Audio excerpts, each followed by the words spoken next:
ka hojuko yedhe mameroji midendo ni metamorphophine manengone romo siling bilion 8.2 e dho wath e apedha manotim gi jolweny mag pi midendo ni Kenya Navy.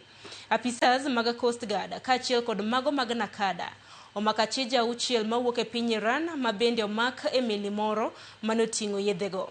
Kalore gi jatend okwach kich e pachoka mano Mohamed Amin, apedhano en mana achiel kuom apedha mamoko ma apisas mag obila osebedo ka timo mar kedo gi wach mago mag yedhe mamero ji e pachoka.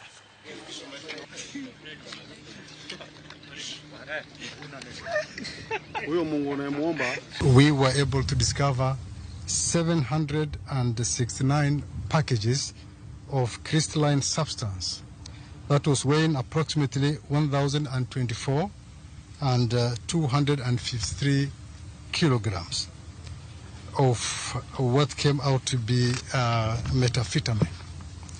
The street value of the consignment is estimated to be cash shillings 8.2 billion, equivalent to US dollars 63 million. We did our own preliminary sampling tests, and this was done by the government chemists.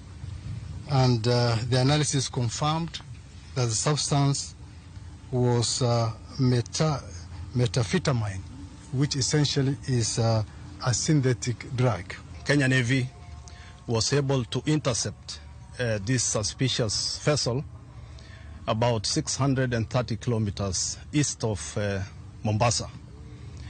And we have been able to conduct this operation seamlessly, and were able to arrest it and escort it here to the port of Mombasa.